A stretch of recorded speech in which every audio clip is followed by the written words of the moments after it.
Peace to the Elohim. How you feeling? This is King Ra, aka Reverend Ra. And it's amazing because the message that I'm going to be sharing today out to the universe is actually inspired by those 4 words. How you feeling?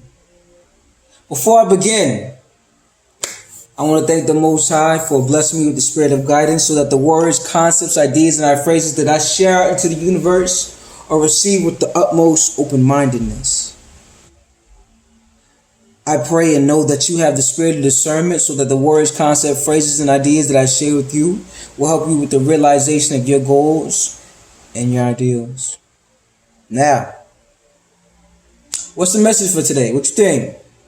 Let me hear you. What's the message with you? Feeling a playful mood today. It's a beautiful day outside. I'm feeling divine, aligned, and in time. Let's get to business. The message for today is a feeling creates reality. I was reading this book, The Law and the Promise, by Neville Goddard. And Neville Goddard is a spiritualist who believes that imagination creates reality, that God is imagination, which is true. People who think that, believe that, or people who hear that, they have cognitive dissonance and believe that he's saying that God, all is imagination. That's not what he's saying. The all is not imagination. God, we would not limit him to just the faculty of imagination. God is everything in existence, so of course he would be imagination, because imagination is part of all, is part of everything, you know. But he has a point. It's just that we make this so much harder than it is. We make manifestation so much harder than what it is. Because you can't even choose to manifest. We are manifesting at this moment, every moment. You're manifesting right now listening to these words. But why you're different from everyone else is that you're consciously manifesting now because you're listening to these words, because you're allowing the words, concepts, vibrations, ideas to come consciously into your reality so that you can shape into your experience. Right? But why I say we make it real harder than it is because we see like these real hard like words, like, you know, or concepts or words that we believe are hard, like, you know, visualization and things of that nature. But it's really like, yo, you are just using your imagination. You're using the faculty that you've been using since you were a child.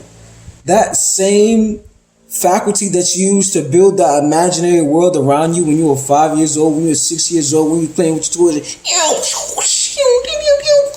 That same imaging faculty is what you use to create your adult world. It's what you use to get into the job that you got into. It's what you use to get to the place where you live.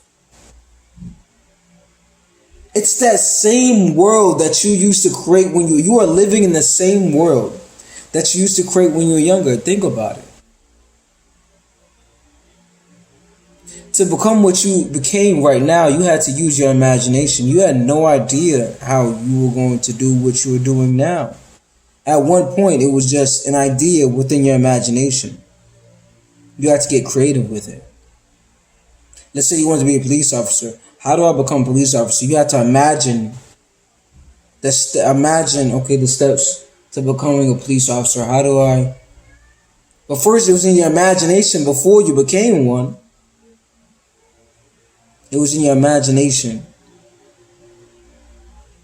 And then you started following the steps, the imaginative, creative steps, the logical steps that align with that image in your mind. Your imagination did create your reality. When you go back to the basis of everything that you're experiencing right now, at one point, it was an image. At one point, it was something that you thought, but then let's go behind the thought. Before something becomes a thought, It is an image that you see in your mind. Before you act and experience something, you are always building this visuals. Even, and this is how I came into realization of that. I was speaking with my cousin who's a spiritualist as well, and we were talking about a metaphysical concept. I believe we were talking about the law of polarity, but then we began the inverse of the law of polarity, and then from that we seen how within was without. But as I was explaining to him, even to me doing this right here, even me, how I'm explaining the story, I'm using my hand. These are all images. These are images that I see in my mind, and I'm trying to articulate them through my body language. When you're explaining a story, when you're explaining a concept, realize that you are seeing it visually in your mind. You're not really hearing the words. Even if the words are not sensory words, you're still going within your mind and are creating a visualization, a mental image of what you think and believe they're saying. When somebody's telling you a story, you are not listening to the words. You are seeing the picture of the words in your mind as they speak. You are building images. Before you go out and do anything, after you watch this video and you go and move out into your life, just notice it's because if we do it so unconsciously, it's like this back. Go and look at the image that you're looking at before you move and do what you do. You about to go cook? You see the image of you cooking? Before you went out to go cook? It's in the back. That's how I describe it. It's in the back. The picture is back there. And I think actually the visual cortex, I believe that's actually the part of the brain that actually does the imaging. I believe it is in the back of the brain, which is amazing. Imagination creates your reality. But let's move on to the next point. And this is the point that makes me so excited. It's the reason why I say that this video is about those 4 words, how you feeling. And this is the reason why I asked those 4 words, how are you feeling? Most people say, how are you doing? And that's like surface level, how are you doing? That's the act. That's not really the inner motivations behind the act. That's not the process, that's actually the result. How are you doing? But when I ask you how are you feeling, for a lot of people it calls them over to introspection because they didn't really think about that themselves. How am I feeling? Wow. What is my mood right now? What is my mental attitude right now? How am I feeling? And here's the reason why I asked that and why it correlates and how it correlates with the law of imagining. Right. When I ask how you feeling, it becomes a reference to the feeling that you want to have in your ideal or for the experience that you want in your life. Because the experience that you want in your life, there's a feeling that corresponds to that. A feeling of satisfaction, a feeling of accomplishment, a feeling of happiness, a feeling of confidence, a feeling of choice, a feeling of ease, a feeling of fulfillment. What is the feeling that corresponds with that experience of reality? But you can only get to that feeling and recognize that feeling if you recognize your present feeling. And it can even be the same, but the feeling that you have right now, you just want it to be increased. You want it to be, or even be, what's amazing about this feeling is that you are conscious of creating it. As opposed to this feeling right now, you weren't really conscious of creating it. So when I ask you how you're feeling, you're discovering it. Oh, I am feeling this way. As opposed to when you actually create the experience and you create and shape the feeling, or you shape reality to the feeling, you're like, it feels divine. It's the only way I can explain it. And you know it. When you do it consciously, when you achieve something consciously, amazing. truly amazing. So when I ask how you feeling, I want you to go and introspect.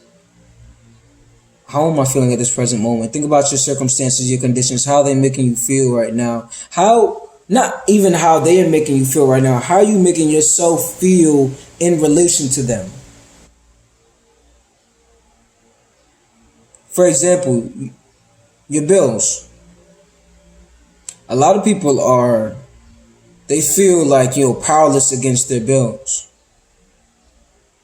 But then when you think about yourself in relation to your bills, instead of your bills in relation to you, you realize that you created your bills so that you could sustain the lifestyle that you're living now. Don't you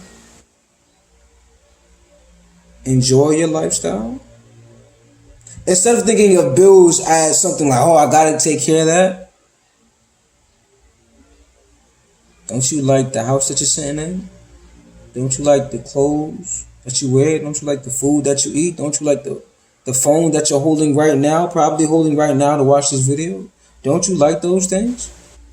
There's a price that has to be paid for those things. You're the power. You create it. You could shut all it down right now. You could shut all the bills down right now. Don't do the phone. Don't do the place where you live right now. Don't just stop it all, but you will be derelict. The thing is, you're always going to have circumstances, problems, or conditions. That's just the nature of life. You just consciously choose the circumstances, conditions that you want and the lifestyle that you want. There are going to be problems, circumstances, conditions that already go with that. But what makes it feel amazing is that you chose it. You designed it. You manifested it. So it really doesn't give you stress because you realize, yo, you know what? This is what I wanted. When you sit back and realize, because we're so stressed, but then when you sit back and realize, wait, this is the price for what I wanted, for what I want. Now you decide consciously if it's a price you want to pay or not at this point. But you chose. And that's the feeling you want. You want the feeling of choice, the feeling of freedom. Freedom. That's what manifestation is. That's what conscious manifestation is. That's what imagining what you want to happen in reality, what you want. Think from, don't think of.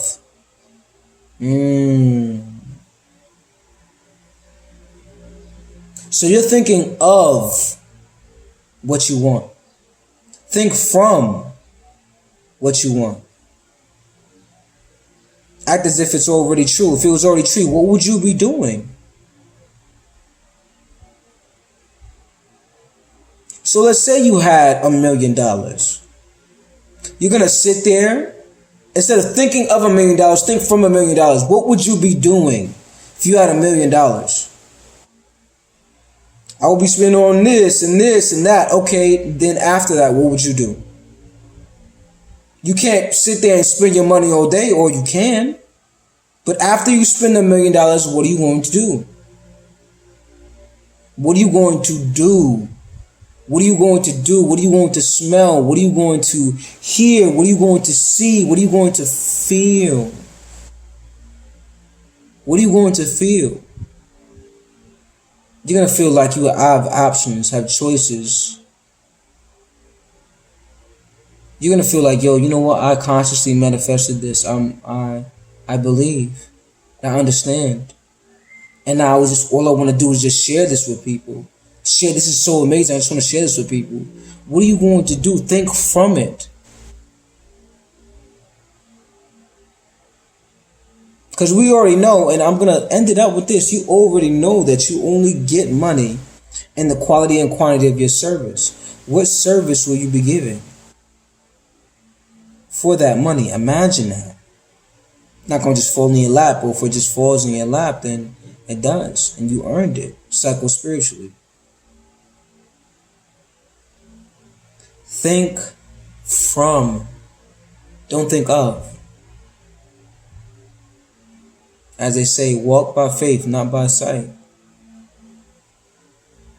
You're using your imagination right now. You're seeing the visualization right now. It's in the back. As you go on, as you go out into the world today, realize that you are visualizing. Look at the corner that you're about to turn. You're visualizing and assuming what's behind that corner right now. You're watching yourself turn the corner.